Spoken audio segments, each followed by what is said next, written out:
Hi everyone, and welcome back to your personal advisor. And before actually starting the video, I would like to say sorry that there was no video last week. It's just that I was really tired and school was over and I wanted to rest, but here I am back again. And also, instead of placing the outro stuff in the outro, I think it's more efficient to place it in the intro, so I'm just gonna say it. My Instagram is your personal advisor, so go check it out if you want more information regarding this project. And my Google form is in the description box below, and if you have problems, you may click on the link and I shall address it in next week's video. And also don't forget to subscribe. Thanks. Anyway, moving on, in this video I'm going to talk about 3 problems that were submitted through the Google form. The first one is about parents fighting. The second one is about parents forcing the person to take a uni major that they do not want to take. And the third one is about trying to be happy with who they are and surviving suicidal attempts. So the first problem states that my parents have been fighting for the past few months, and it's so bad to the point where I think I heard them talking about divorce at some point, but I don't know.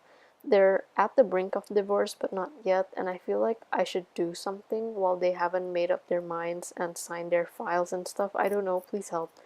First of all, I am really sorry for such a late response, and I'm just deeply sorry if they have signed papers, but I hope not, and I also hope you're okay. Anyway, I researched on the internet that it is suggested you should do something because even if this divorce is between your parents, it will affect you no matter what. So to intervene this happening, you might want to talk to them separately, like not in a scheduled conversation, but more like in a day-to-day one. You may slip in a few questions that might help restore their marriage just to rationalize their anger in order to make them realize that it is not worth fighting against each other. One website stated that you might want to do random acts of kindness to each of them in order to make them feel loved and encourage them to do the same thing. You also might want to ask questions such as where they first met, or what each of them like about each other, or why they chose to marry and when. Another pretty dumb solution is when they fight, you supply them with helium balloons, although it might be kinda dumb. But helium balloons are fun, and it distorts your voice and hopefully can restore happiness within their marriage. Once again, I apologize for such a late response, and I do hope everything is okay. Okay, moving on to the next problem about university majors, where they stated, I want to take a certain major for university, but my parents are forcing me to take something else. Thing is, I can't imagine myself taking anything else but the major I have in mind. I feel like that subject is pretty much the only thing making me happy, or I guess it is also an escape from my parents who are always so demanding and materialistic. I feel like they just never appreciate what I do, and no matter how hard I try, I will never be enough for them. I know this way of thinking is very toxic, but I don't know how to help myself. Okay, so from what you stated, I can see 2 problems, I think. One is the fact that your parents does not agree with the major you would like to take, and 2, you feel like you're never really enough for them. So I'm going to go with this one by one. To tackle the fact that your parents do not want you to pick the major you want is saddening because this is the major, as you stated, makes you very happy. I think the rather obvious way is to talk to them, which I assume you have, but this time I think it would be best to debate with them in a way. I don't know what to call it, but I think it should be the right word. What you want to do is know your stuff, research in depth about the course that you're gonna take. If you don't, chances are you're going to receive responses like no and why. Like these subjects you will study, career choices you can get out of this major, how much money you're going to make, and many more that could back up what you're going to say to your parents. It is much easier to know a lot about your subject rather than attempting to persuade your parents with no backup information. Although the website that I'm using to support this piece of advice said to use a PowerPoint presentation, but to me, I don't really find it useful. You can just have a sit-down conversation with your parents in a restaurant when you're eating lunch or at home during dinner. Anytime when you and your parents are free and are in a good mood. Next is to show enthusiasm about the uni major that you're going to take. If you don't seem to show it, then they're never gonna really be convinced that you're passionate about this major. If your parents still do not want to support your choice, maybe it is best to choose a course that is similar to the one you chose. It may still be in the same direction, but maybe with different subjects and all. The second part is never feeling enough for your parents' expectations because they are so demanding and materialistic. I get that as your children of our parents, we kind of have to at least live up to their expectations, and it is rather hard sometimes because what we want might not be what they want. Although both your wants might clash, but there must be something that is a midpoint where both of you can agree on, and with the part where they never appreciate what you do, I advise you to focus on yourself first.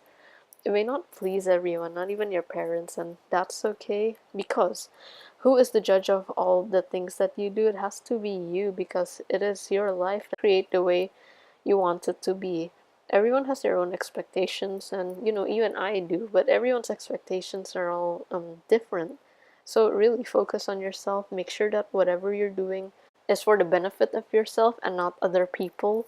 And then everything will come along the way if you focus on yourself first. Perhaps your parents can start appreciating what you do and realize that you should really get into the major that you really want. Finally, the third problem where they stated that I've survived suicidal attempts before, but now the thoughts are coming back to me. I realized that the only thing that kept me from succeeding my attempt was the thought of people caring for me. I've talked to the counselor, but he/she merely reminded me of how I have people who love and care for me. And I know that, but it makes me live my life for them, not for myself. Whenever I'm alone, the self-deprecating voice always manages to take over, and it hurts that I can't shut it up. I just want to be happy with who I am. To start with, I am in no way a professional, but I will try my best, and I'm sorry if it came off really bad, but I'm trying. Look, being happy with who you are takes a really long journey, and a lot of us are probably not happy with who we are as human beings, and that's okay. And I'm not saying that it is okay to feel this way permanently. I'm saying that if you feel this way right now, it's okay to feel that emotion, but don't let it consume your entire life. The voices and thoughts in your mind is just your mind in which you have control over. You have the advantage to say something so much more powerful than what your mind is telling you. So if your brain tells you something negative, you as a person who controls the brain's thoughts can overpower such negative thought with something positive or something less negative. Is it hard? Yes, but is it impossible if I take small steps in order to get to know myself? No.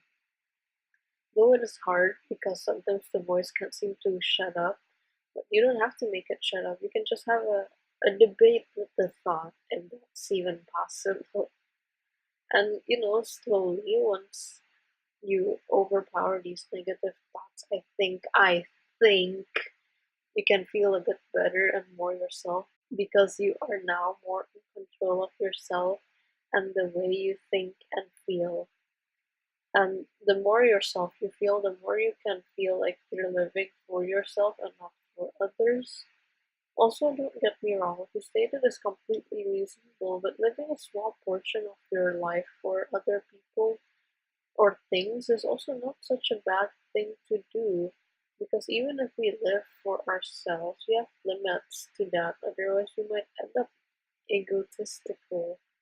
Additionally, to get to know yourself better, maybe try each day listing things that you are grateful for and also try new things that you may have not done before. Once again, to wrap everything up, you need to get to know yourself much better and overpower the negative thoughts and then start living for yourself and leave a small portion to live for other people.